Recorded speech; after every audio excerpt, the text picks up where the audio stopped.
Everyone, welcome to Mentoring Drop-Off, Tactics from Companies that are driving sustained connection. We're so glad that you all are here today. We're going to have a couple minutes pause while we wait for everyone to join. So I see some of you have already engaged with our chat question. We'd like to just know where everyone is joining us today from. Corey in Houston, Texas. We were just talking about Houston and my first trip there, and I got to actually see Janice and her team and eat a little bit of everything and go to Buc-ee's. So that was awesome. Okay, awesome. And then we have someone from St. Louis, Mandy. Awesome to have you here. Michelle in Portland, Mimi from LA. Oh, we have another. Oh, Savannah. Hi, how are you? Thanks for being here. We had so much fun with you. Hi, Cassie from Dallas. We appreciate everyone kind of engaging in the chat just to kick off. It's always fun to see who's here, and it helps us kind of get a better sense of our audience. So thank you all for kind of jumping in there. I'm in Denver, Colorado, well, just outside of Denver in a little town called Parker, Colorado. So you all know where I'm from. I'm really looking forward to our session. I want to say thanks in advance to all of our panelists. Thank you so much to our audience for being here. Okay, and it looks like we are good to go. We're going to kick it off. So let me get my slide sharing set up. Did that work for everyone? Someone give me a head. Yes. Okay. So we have a great session for you today about beating mentoring drop-off. And the first thing that we'll do is just give you a quick introduction to myself and all of our amazing panelists. So my name's Amanda Woods, and I'm a regional sales director here at Chronus. I get the pleasure of working with a lot of our existing customers on building their mentorship programs, and it's just so rewarding. So I'm really excited to bring to you today our panelists. The first one is Ty Dobson. She's the Director of Global Culture from ASGN Incorporated. She leads mentorship, engagement, cultural transformation across a global workforce. So just a few, really important things. She's a systems architect at heart, and she's built scalable mentoring programs, sparking connection, leadership growth, and retention. I've got to experience Ty's just energy and passion firsthand. So I know you all will just benefit so much from hearing from her. Thank you so much for being here, Ty. And then we've got Janice, and Janice Simon. She's a senior leadership practitioner, and she is at the University of Texas MD Anderson Cancer Center. Previously, she was a project director in faculty and academic development. She has a master's degree from Houston Clear Lake. Fun fact, she's been a journalist in Oklahoma and Texas, as well as a media coordinator in Galveston. She's a certified professional organizer and a member of the National Association of Productivity and Organizing Professionals. So lots to love there, Janice, about your background. And we love working with you and your team. Are such amazing partners. So thank you for being here. And then last but not least, we have the very impressive Linda Zorn. She's a senior leader in biomedical, biotechnological, and biopharmaceutical fields with more than 20 years experience. I had to say that a couple times in practice to make sure I got all this right. And she's a director of quality systems in Maryland. She held the leadership positions in quality control, production, supply chain, and her focus has always been on team building, staff development, and a track record of mentoring and engagement.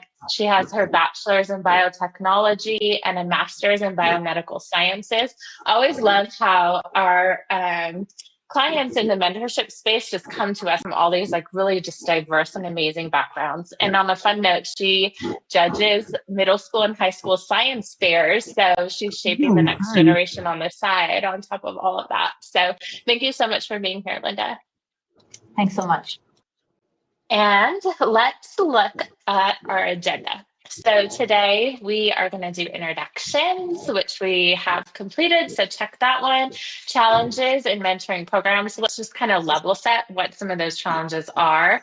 And then we will have a deep dive into the programs of our participants and have some Q&A with them. So along the way, we do have a little bit to share with you about Chronus, but we'll try to keep that brief. But I know we want to share just a little bit about ourselves and how we help, so you know, a little bit of background on us for those that aren't as familiar.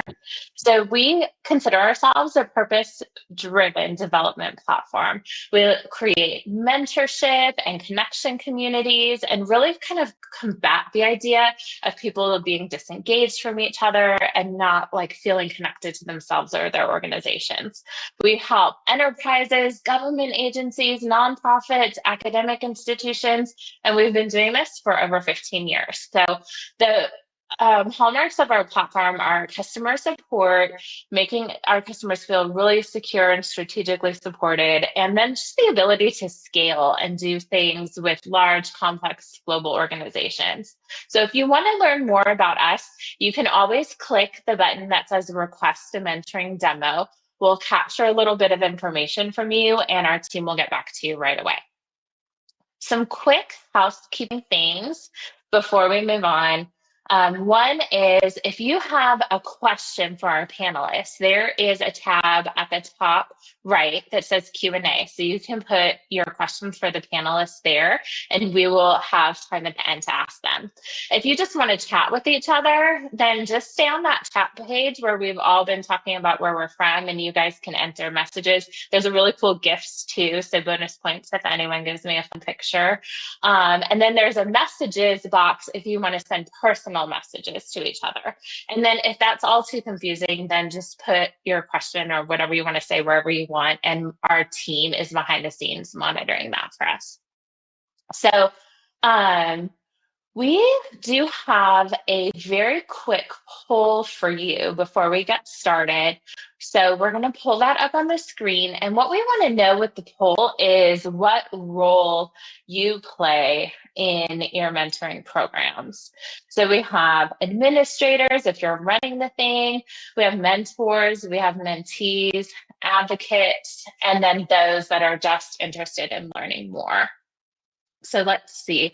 We've got a lot of administrators in the room, so that's awesome.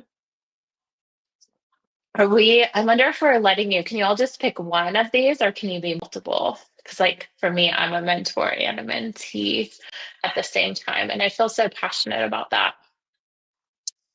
Maybe just one primary role. Oh, it is a multiple selection. Yay, so you can pick all the things.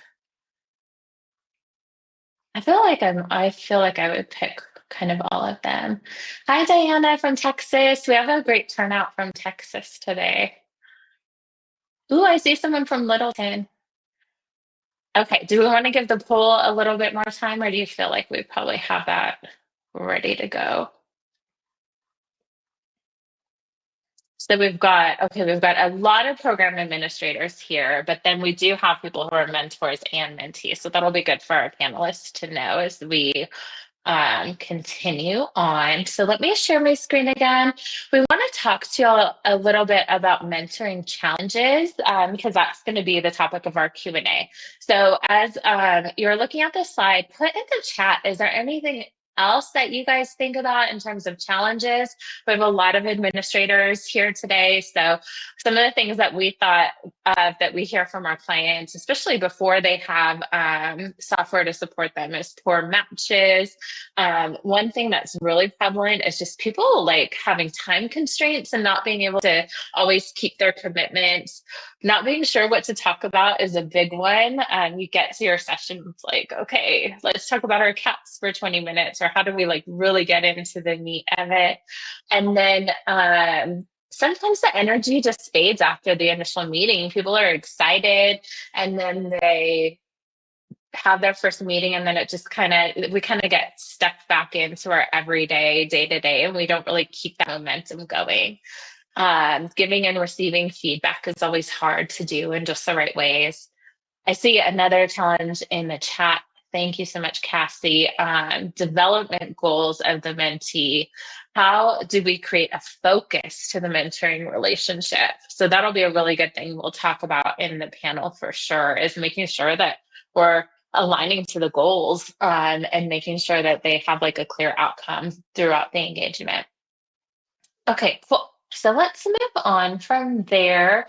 And we want to give you all a bit of background on the programs that our panelists are running before we go into the Q&A, so you can kind of understand the size and the scale. So Janice, you're up first. Do you want to tell us a little bit about your programs at MD Anderson?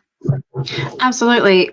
We have career mentoring, one-on-one mentoring, and that's for all of our employee population. We also have onboarding mentoring, which is for our new hires. We have several leadership programs that we have added mentoring as a component into it. So if they're marked as like a high potential leader, they're in a special program and they get assigned a mentor for the duration of that program.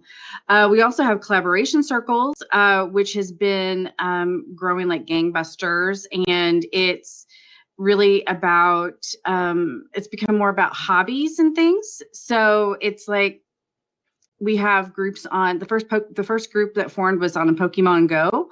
And so we have a variety of circles there. We also have engagement circles, which is a 6-month deep dive into certain topics. And then we have several specialized department programs that they have for some of facing their particular needs.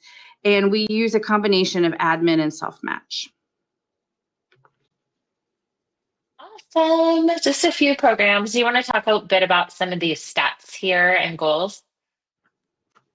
Yes, we have 64,000 people from our programs. We have the potential of having 23,000 because that's how many employees we have. So we're always looking to grow our programs. And every year we're increasing and we are improving. The numbers keep showing that we're improving employee experience through the mentoring programs, through our career development, leadership development, and networking. And we're just continuing to grow. And then this is my favorite, the outcome metric. So I won't steal your thunder. I'll let you. Well, we did show that our onboarding mentoring does increase our retention rate compared to those who didn't opt into onboarding mentoring. And we have seen people that have changed positions. So we know mentoring is working for those of her wanting job growth and career change and development. And I love my 97% satisfaction rating. Amazing. Yes, those are great numbers. Thank you so much for sharing. Let's go to our next panelist, Macrogenics. So Linda, you want to talk a bit here about your programs? Sure. We're relatively young in the mentoring program biz. This is our second year. So, but the type of the program is one-on-one career mentoring. We have, as far as our audience goes, we have solely expanded it to the entire company. So everyone is welcome to join, but not required to join. We do have self-match as the matching style. We're using the Chronus algorithm based off of user profile questions and answers. We have multiple goals here I can mention, but our first primary goal was to increase employee engagement. So we've managed to do that based off the surveys and people's interviews, and we've increased employee satisfaction, helped mentees develop. Thank you. We do have, I'm really proud of the mentoring program team. We've so far been able to match every single mentee who wants a mentor, has so far gotten one. And that's in big part due to the generosity of the mentors who are willing to mentor 1, 2, or 3 mentors in a given cohort. Yes. That's awesome, Linda. The 100% match rate is phenomenal. And yeah, when polled, 100% of the participants would recommend the program to others. So it's going really well. We couldn't ask for more. That's great. Thank you so much for sharing that with us. And then let's dive into your programs here and learn a little bit more about what you've been up to. Yeah, absolutely. So we've got our flagship program. We're new to Chronus, although this program's been running for the past 4 years. But it is, so I sit at the parent company, and this particular program is intended to help us foster some community and career growth and collaboration across all of our divisions. So in Chronus, we're up to 114 participants right now, but we've got some slow adoption. But the program has been very successful thus far. In terms of some of the results that we've gotten from our goal of strengthening that culture and that collaboration across our divisions. So it's been an interesting ride. If you want to probably go to the next slide, I can talk a little bit about where we are. So again, we're newer onto Chronus, but thus far, as you can see, our satisfaction rate is 91%, and that tracks with our polling that we did before we got onto Chronus, which is really, really nice. And then again, because this program is intended to increase collaboration across divisions, we've got 40% or so of our connections that are achieving that, which is really amazing to see as well. So, and even with that 83% across different years of professional experience, what we're looking to do with this program is to reach some of those folks who maybe traditionally have maybe been missed or overlooked in their careers, and pair them with somebody so that they can get a little bit of upskilling in things. So it's been really successful, and I'm excited to continue this partnership. Awesome results so far. I love that we're creating that cross-functional connection. Okay, so we have had a couple of things come up in the chat. One is, can we get a copy of the slides? The answer to that is yes. And then folks are interested in cohort and how we're managing that. So Linda, thank you for saying that you have 2 cohorts a year and they're about 6 months each. We have all, depending on the type of program, we have all different recommendations on cohorts. So happy to chat more with anyone that wants to dive into that further and figure out the best way to run their specific program for their organizational culture and their goals, whether it's cohort or evergreen, and what the right time frame is. Okay, so now we get to jump into the panel questions part, which I have some preset questions. If folks have additional questions, drop them in the chat or Q&A, and we can handle those as they come up as well.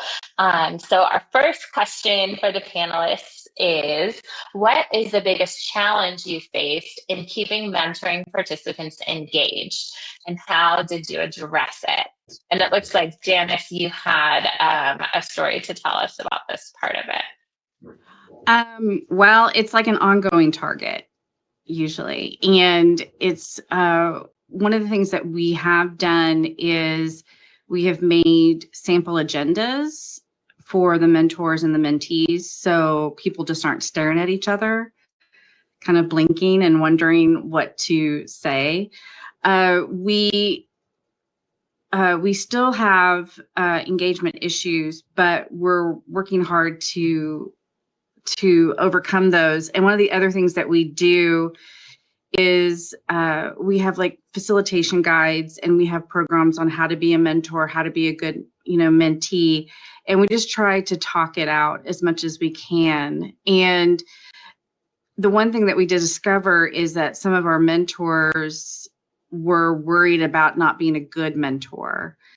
And so they may have been running a little scared a little bit. So we, had to have some sessions and to talk to them about how to keep everybody engaged. And one of the things that we do is we also listen to our feedback, which I know we'll talk about feedback later, but we look at the feedback and see what else we can do to improve the programs. But again, it's like having some of those as sample agendas and making it easier on those connection plans for them, having detailed connection plans that they can use makes a huge difference in our engagement. I love that. So you're setting them up for success, and then you're also making them feel comfortable in that mentor role. Because really, like, so many people could be a mentor, right? You don't have to have some specialized skill. Yeah, I have to tell people that they have mad skills that they should share their knowledge with people. Absolutely. Linda or Ty, would either of you like to jump in and add anything to that answer in terms of your biggest challenges for engagement?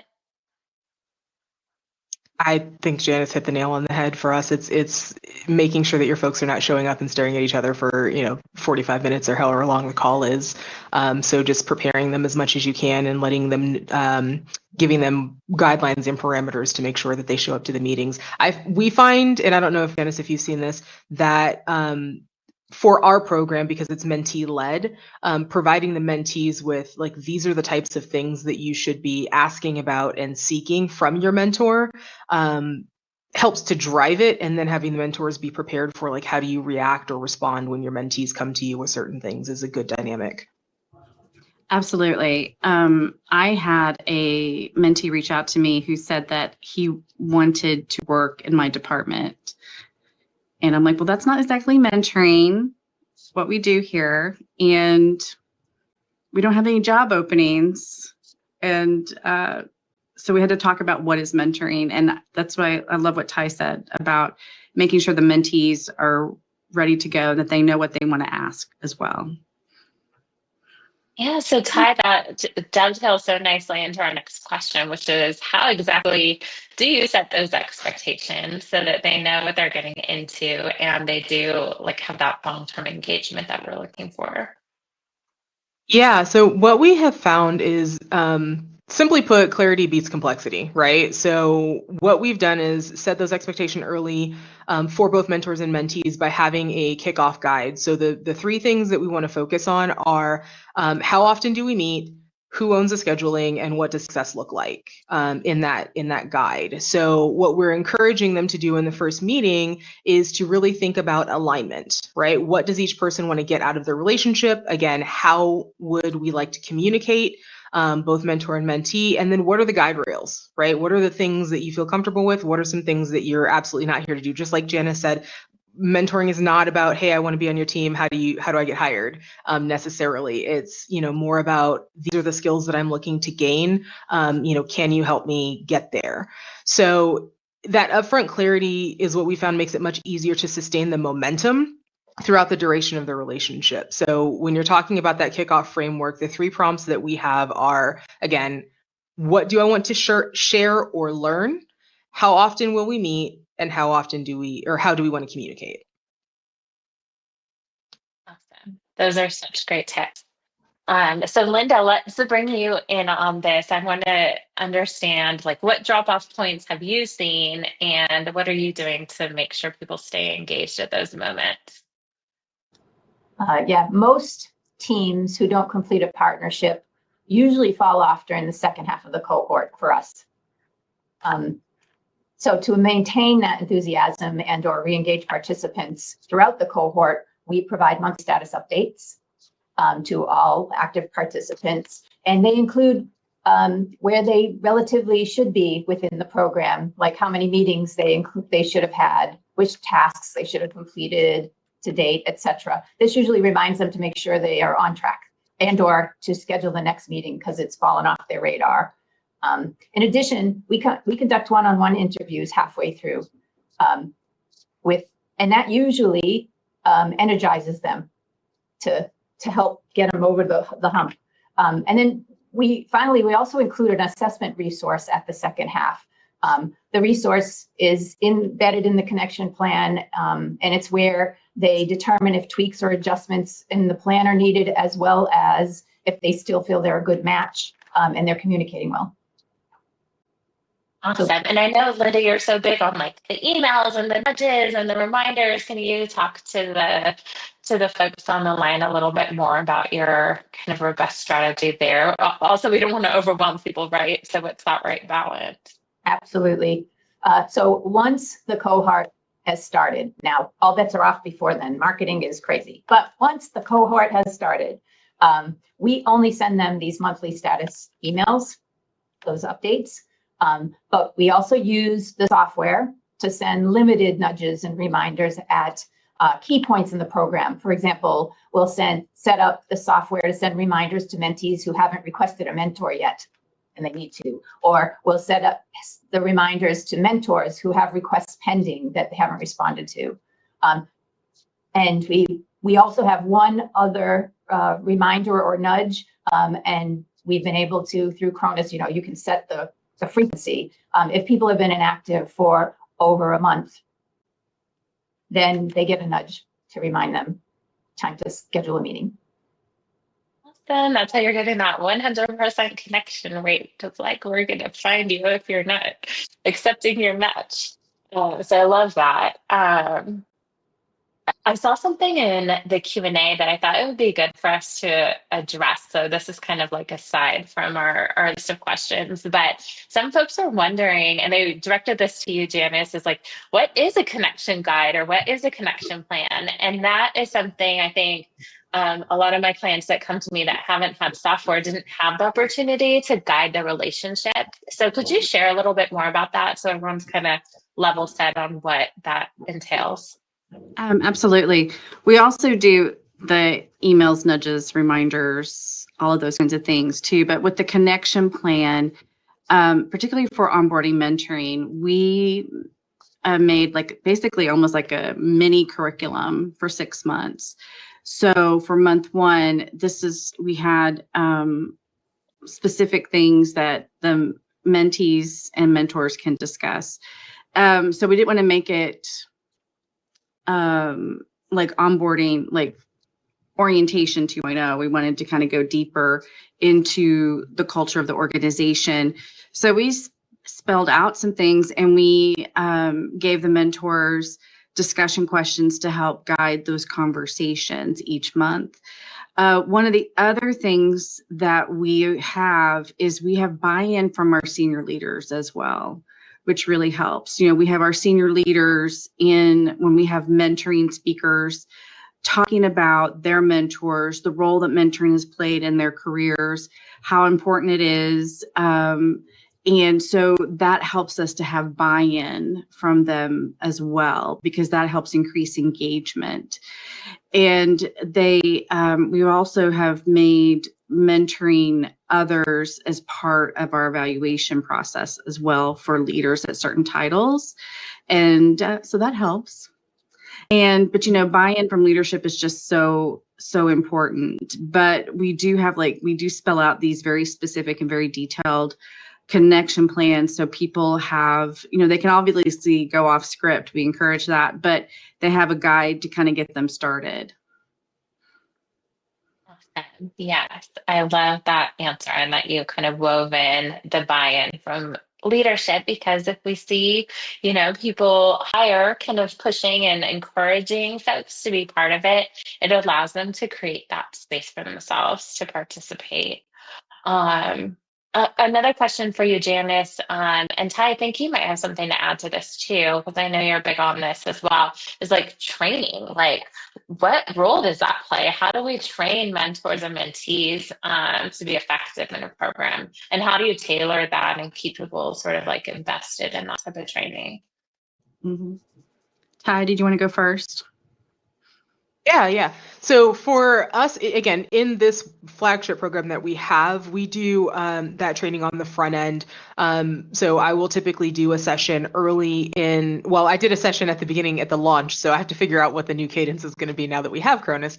But when I was running this annually, I would do it at the very beginning. And again, we would go through, from complete foundational, right? What actually is being a mentee? What actually is being a mentor? What is sponsorship? And what role does that play in these relationships that we're building? And then going through, what does a typical, mentor-mentee relationship look like, right? Month 1, we're introducing ourselves and getting to know what our goals are or what our skill sets are. Month 2, we're diving a little bit deeper, talking about, again, what are the steps that we're taking to start getting towards those goals? Just some practical advice. Again, everything that I do, I try to make sure that there's practical steps in there that people can literally take away and start using. But again, in my experience, it's that foundational piece, because people don't really understand what the purpose of mentoring is. They just understand that it's a tool that people use to move their career forward. But the how of it is what we tend to focus on. And then what we are working on now, I haven't implemented this yet, again, since we've got Chronus, is what are the cadences that we're going to do these additional touch points, right? We've done the foundational, we have that recorded, it's in our training system. So now we need to do some deeper dive training for our folks, specifically in that conversation of moving from just being a mentor to understanding the difference of how you can be a sponsor to your person, and when is it appropriate for you to focus on guiding your person versus actually sponsoring them into different positions within the organization. Yeah, I agree with everything. We do everything that Ty says as well. One of the things that we also do is we have like mentor and mentee orientation. And then another thing that we've done for several of the programs is we'll have a kind of debrief after the program for the mentors to kind of see what issues came up. And maybe there's something that we need to shift in the orientation or in the program itself. And so it's just kind of always actively listening and making sure everything's prepared for people, and just repeating again, like, what is mentoring, what is not mentoring, when do you need to pull in other resources if somebody is having other issues that fall outside of mentoring. So important. I feel that all my clients have maybe just like a slightly different definition of what mentorship is to them in their organization. And then the participants too can be a little bit confused about what's involved. So like really level setting on that foundation is great. So I think that's such a good tip. So thank you for sharing that. Let's bring Linda in. And Linda, I know you had some specific things you wanted to talk about software in particular, and how has having a mentorship software kind of fueled some of your program engagement metrics? Sure. In those monthly status updates that I mentioned, we've included some of those in-process metrics that the software already provides. So participants get to see enrollment rates or matching percentages, engagement index relative to the benchmark, activity trending reports over time. Those are always fun to see how they increase during each meeting cadence. Questionnaires, we use those. We report on meeting helpfulness. Now that you started that up in March, we report our results on that as well. I think the participants really do appreciate the updates on how they're doing as a group, and they appreciate having the soft skills courses that are provided as well. Those, just having them ready at hand where you can just pull out a section. You don't necessarily have to do a whole course. That really helps them. Some people have joined just so they can have access to some of these courses. That's awesome, Linda. So they're really in it to learn and develop on the soft skills side. That's great to hear. It sounds like having the access to the metrics while your cohort is active is really where you're seeing a lot of the benefit, though, right? Is that what I was hearing? Yeah. So, there are so many benefits. I know I'm going to sound like an ad for Chronus, so I'm apologizing up front. But I do always say this at the beginning of each cohort, but it holds true. The Chronus software is your one-stop shop for all of your mentoring needs, right? So in addition to the algorithm, which saves us, the mentoring team, the program teams, hours having to worry about matching people, having that algorithm based off of our custom questions that we provide, that's huge. But we use the meeting scheduler, we use the messaging ability, the personal journal, the questionnaires, the pop-up announcements, the automated emails. We just use everything to keep us on track. Participants really like the ease of use. They also appreciate that the how-to videos on Chronus are quick and approximately only like 5 minutes, because who has time to sit through, a really long session, and then you forgot what you even wanted to know. And yes, from a standpoint, an admin standpoint, I can quickly obtain those status updates and review the health of the program with those metrics and graphs that the software provides. I'm not going to lie, that also satisfies upper management, which drives my personal enthusiasm for the software and the program.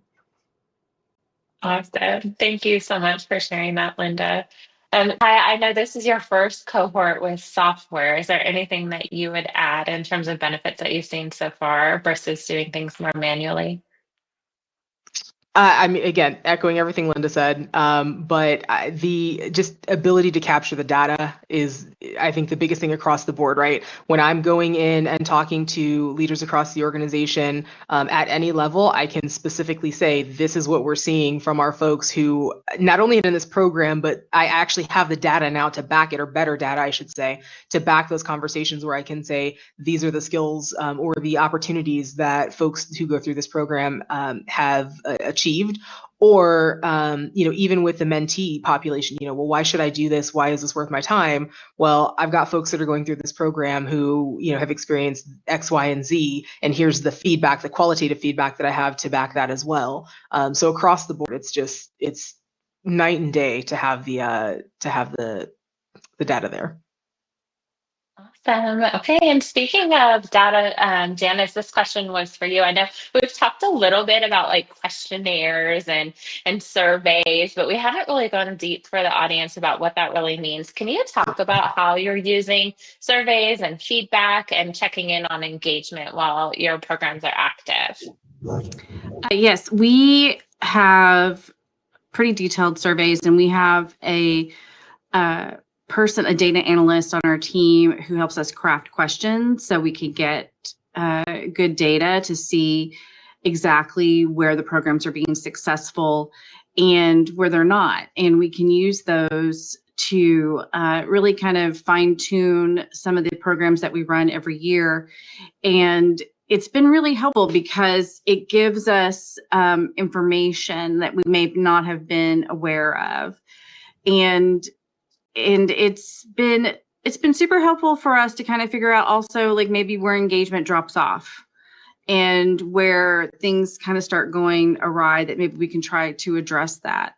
But we do have like all sorts of data on our mentoring programs that we pull, and it's been super helpful. And then we can use that to address like the needs that we have for additional funding, for additional programs, and show like the successes that we have. So we use surveys and feedback loops all of the time, every single day. Yeah, I think sometimes my clients don't realize that part of running a mentorship program is, kind of getting really good and proficient at surveys and analyzing and sharing those results. And so definitely good to keep in front of that and make sure you're collecting feedback along the way. So I love that. Tyler and Linda, anything that you'd add from like a survey perspective or like how you're capturing some of that qualitative or quantitative information? We did, when we first started this program, we did a pre-survey, and that was really important for us to identify the types of goals that people wanted to accomplish through the program so that we could make sure we had the provided materials, the training materials that they needed, like those soft skills, for example. Awesome. Yeah, that's such a great idea to kind of pre-survey and make sure that we're setting the program up for success. I love that. We've also changed things.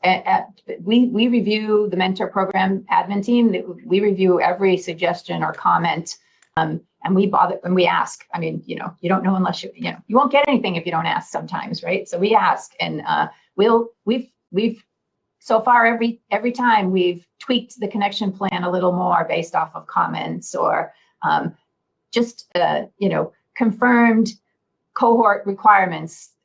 That's still the majority likes the time frame and the duration, etc. So suggestions are always welcome and really helpful.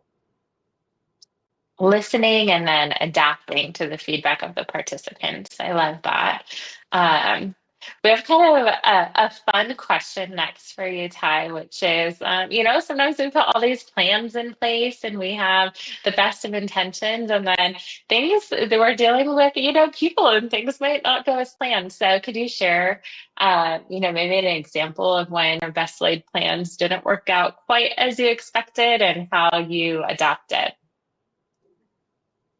This actually is one of those things that I have from my own personal experience. So it's less about the current program that I'm running, but early in my career, I actually signed up for a mentorship program and was able to get someone that was executive level. I don't remember exactly where, but very high up in the company, and I was thrilled. You couldn't tell me anything. I was going places because I was getting one-on-one time with this person. But what I realized very quickly was that I didn't know what to ask for, and I don't think really understood what was expected of them as a mentor. And so, as we always talk about after the first few conversations, it turned it into, hey, what have you been doing the last month, or how have you been, that kind of thing, which then, turned into, hey, let's reschedule, let's do this another time. But that's the experience that made me really passionate about making sure that we've got engaged, folks involved in the program and that they understand what it is that they're doing and they're not left improvising. So one of the biggest shifts that I've tried to do to specifically empower mentors in our program is, again, understanding the difference between when a mentee just needs guidance around something. So maybe there's a project or something that's coming and someone just needs a little bit of help figuring out how to make their way through that project. Or if it's something where they really need, mentorship to get to that next level, or again, like we talked about earlier, that sponsorship, to have somebody to champion them, open doors and stuff like that. So like having those distinctions, I know I keep mentioning it, but having those distinctions and understanding what those things are is so important for the folks that are participating in the programs. So that's where we now say in our program, and I'm sure that the other folks are doing this as well, mentees have this sort of standard expectation that they're coming to each session, Lord, with 2 or 3 questions or agenda updates, relevant, right? Every single time we're meeting, you should have at least 2 or 3 things that you're coming to say, I've worked on this, or this is a thing I have a question on. And then your mentors should have some sort of playbook that they're using, right? Some general guidance that they're going to have to say, okay, as my mentee is coming to me with different things, here are some different ways that I could interact. Maybe I've got a network within the organization that I can connect them to. Maybe I can recommend these training programs that we have, but they should have some sort of playbook that they have that they're ready to pull from so that they're not unprepared for the things that their mentees are bringing to them. And so those are kind of the 2 things that we've got our folks really working on through their relationships to try to make sure that they're not falling into the faux pas that I did of, hey, what have you been working on the last month, kind of thing. Yes, no, so common and relatable. And even, knowing that yourself as like an expert in this space can actually fall in that same trap, I think is just so important because then, it makes us focus on that, what if they're just like brand new to the workforce or a brand new employee and how do we support them? So thank you for sharing that. I have 2 more questions and then I have some things in the Q&A from the audience that I want to make sure Rowena, Christian, and anyone else who has anything they want to ask specifically. And this one is for you, Linda. So we're talking about engagement, and we wanted to hear from you about engagement tactics. Maybe some kind of took you by surprise in terms of what works and what actually doesn't work in your organization. Now that's a really good question. We do try to keep it engaging and fun and interesting. We have offered and continue to offer like small gifts for our volunteer mentors. We really appreciate their time. We reward the first few mentor or mentees who have matched, and the first few who have completed the questionnaire. Because these are the traits that we'd like everyone to emulate. And then we also hand out completion certificates to those partnerships that complete the cohort, and certificates to those who complete a full soft skills course. I've been pleasantly surprised at how many really, really want and appreciate that recognition. And how many like to post those certificates at their desks, or, show off something they got, or, I've even had mentees come to me looking for those certificates. And it's not for them. They want their certificate for their mentors as well. So That's awesome. it was a surprising driver. I didn't expect that to be a driving force, but they want certificates. We give them certificates. Janice says they love certificates and stickers. Yes, a little bit of friendly competition there, Linda. I'm like first to the punch and then the rewards. I love that. And we do hear that pretty consistently, that people like a certificate. Okay, let's do our last question, and then we're going to do some audience Q&A. So last but not least, if you could give one piece of advice to someone launching or relaunching a program, what would it be? And it looks like, Ty, we're going to start with you for this one. Yeah, and to add into the last one, the little LinkedIn banners too. LinkedIn banners are gold for folks. So first of all, don't be afraid to relaunch. If what you're doing is not working, relaunch that program. You're not going to lose anything if it's not working anyway. But I would say beyond that, start with strategy, not structure. So a lot of folks want to get into the details and the nitty gritty of it, but I have found that if you don't understand, the answer to the question of like, to what end, why are we doing this, then you can get off kilter and it can become more difficult to figure out how to track and know when you're hitting milestones and how your program is really doing. So before you build that program, map how it connects to your organization's goals, and get clear on what participants are supposed to take away from the program, and how you're going to communicate that value to mentors, mentees, and leaders across the organization, because those are going to be the folks that help you champion the program and, get new people in, get people who maybe are floundering a little bit, et cetera. Once you have that vision, then you're able to start to, again, recruit your right champions, market the program, design whatever metrics you're going to use to show impact, because you understand what it is that program is driving towards. So I would say if you're thinking about the overall strategy, answering the question of to what end, that's going to allow you to align to those business goals, define the benefits, recruit, market, pilot, measure, and then scale. Amazing. Start with the end in mind. Okay, Janice, what would you add to that as a piece of advice? One thing I would add is to make sure that you do have that buy-in from senior leadership that we talked about earlier. That is going to make things a lot smoother for you if you have that buy-in. And asking leaders to share their mentor stories is really helpful as well. I love that. Yeah, so impactful and such great stories that come out of this work. I love that part of it. Linda, anything you'd add as the last piece of advice for someone who's launching or relaunching?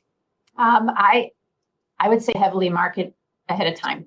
Market your program in many different formats, in many different ways, so you can drum up the excitement, make it fun, make it flexible, and don't wait. Don't be afraid to fail, like Ty says. Don't be afraid to have to start over again.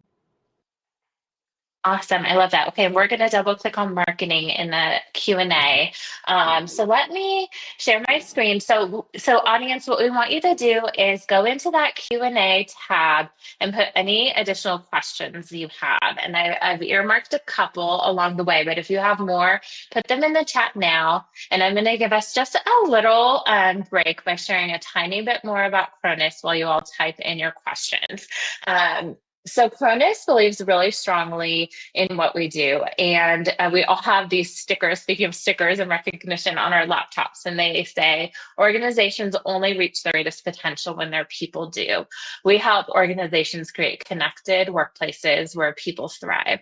And that is our guiding star. That is what we want for our clients. And that is what we want for ourselves and our careers as well. And so it's such a great feeling to work for an organization that's really bringing this vision to fruition for our clients. And one of the ways that we've innovated very recently, and this speaks directly to engagement, is creating a new approach to the actual conversation. So we're calling it guided conversation. And what you can see is that when mentors and mentees are having that mentorship session, we have curated agendas that can keep them on track, let them know exactly what they're supposed to be talking about. They can create goals, tasks, notes all along the way. So that guidance, that connection is happening in real time with the support of over 500 agendas that our mentorship experts have made to support different skills and competencies. And when we do use these guided agendas, we've done over 200,000 sessions with them now. And you can see how mentors and mentees are rating those sessions. Most of them are breakthrough or very helpful. They're staying more engaged with each other. And then when they're committing to actions during that guided experience, they're actually typing in what they're committing to, and we're seeing that they're following through with those actions. So that's just a little bit more about our unique approach. And again, if you want to learn more, there's the request mentoring and demo button in the right corner, and our team will get back to you to share more about that. But I'd like to now use our last few minutes together to go into some of the audience Q&A. So panelists, buckle up, because these were not pre-rehearsed or planned answers. So let me just kind of go through. The first one that I saw that I thought would be really important has to do with what Linda was just talking about, which is marketing. So the audience wants to know, how do you market these programs? When do you market these programs? So I'll open up to you all, whoever wants to tackle that one. I could say, like I said, start right away and market it. We try to operate off of the marketing rule of 7. That's a term that came from the movies in the 1920s, where they felt that a person had to see something 7 times before they were willing to purchase it or buy in. We try to go the same way, but in a different route. Like, we'd like to market in 7 different ways if possible, whether it's like an email or a poster or, food, always good. We pass out candies. We put placards on desks. We just try to make it fun and creative or interesting, different ways to market. I love that. Janice, something you'd add for marketing? Yes, we do department presentations. So we have like a mentoring roadshow that we'll take to departments to talk about all the mentoring programs and to answer any questions. And then we also have mentoring month. We hold ours in February because we have another program going on in January. And we have like keynote speakers, we have panels, and that always boosts interest into marketing. And the panels are essentially people within the organization talking about their experiences with mentoring. And so that's two of the ways that we market. Awesome. Thank you for sharing that. Ty, anything you'd add from a marketing perspective? Everything that everyone else already said. We also do quite a bit of marketing and mentioning and name dropping in like our various employee groups as well. And we also remind, because I touch the ERGs, the mentorship, and our philanthropy things. So anytime I can, myself drop it in there, or if we can add it to the bottom of an email communication that's going out, really, to Linda's point, we're putting it everywhere we can. I love that. Yeah, it's such a good point, because we always see that ERG members or community members are really engaged and thoughtful mentorship participants. So that is a great audience to tap into. Okay, so let's talk about, well, you answered this in chat, Janice, but one of the participants, I think it would be good for us to address this verbally, is opt-outs. What do you do if a participant or a pair or somebody wants to opt out? We let them opt out, because you want people that want to be there and want to be involved. And sometimes the connection doesn't work, and sometimes if it's like part of a program, it just may not be right for them at this time. Yeah, I don't know if Ty and Linda have anything else to add, but I was just going to say that was so well said and so short. We let them. certainly you don't want their counterpart, their partners, to have a bad experience because they don't want to be in it, but they're begrudgingly staying in it. So yeah, we only want engaged people who really want to participate in the program. Yeah, so important. Okay, so last question that I have in Q&A, and this question, I think it will be good to wrap us all up, but I want to know, specifically when we're thinking about engagement, what are the things that you put in place? And I know we've talked about all different ones, with the surveys, but maybe what each of you could do is say your top 3. If you're thinking about engagement in a mentorship program and you really want to drive engagement, what are the top 3 things you want to leave people with at the end of this session to put at the top of their list for their next program? Who wants to jump in first? I see you guys are thinking about your top 3. I put them on the spot for you all.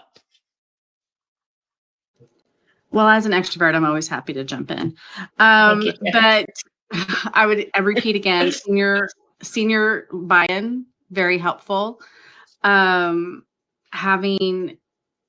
success stories talk about their experiences, and if you have an opportunity, make sure they get stickers and certificates. Love it. Yeah, I was going to say, I think we've really mentioned really a lot of the things already, but I mean, I'm going to, that leadership engagement, that leadership buy-in, the surveying, and the thing about the surveying that I think is key is people talk about surveying all the time in all different types of instances. The issue is not just doing the survey. It's what Janice and Linda have both said also, is listening to the feedback, creating a strategy around the feedback once you found trends and things like that, because people will also talk about survey fatigue. Survey fatigue is not real. I want us to throw that in the trash. It's not real. If you survey people, listen to the survey, and then adjust based on the feedback, people do not get tired of giving you feedback. That's just how it is. So I would say that, and then marketing, those are the big things. Wonderful. Thank you, Ty. And Linda, okay, you're going to take us home. What are the top 3 things you want to leave people with from an engagement perspective? Again, I think we've all covered it. And I think, my fellow panelists have said it all. I could repeat, but you don't need me to repeat it. You want to keep it exciting, keep it engaging, do something different every year. We've only had it for 2 years, but for those 2 years, we had different themes. We made it fun. This year, it's a road trip. So, our progress is on this winding road, and we say which meeting you should have completed at the same time. You just try to make it fun. Thank you, Linda. So I'm going to share my screen with just a few wrap-up items. So what can you do next? Absolutely, you can connect with our panelists on LinkedIn if you'd like to continue the conversation. You can reach out to Chronus with the button at the top right if you want to learn more about building programs and how we scale these for large organizations. And then last but not least, I just want to say a very huge thank you to all of our panelists. It was a great conversation. You all are so incredible. And thank you to our participants for the chats and for the Q&A and being engaged throughout. We hope you found a few answers to some of your big questions and learned some things from our panelists. You are going to get a copy of the recording within the next 24 hours, and you are going to get a copy of the slides. So until then, take care, everyone. Thank you, and we'll see you at our next event.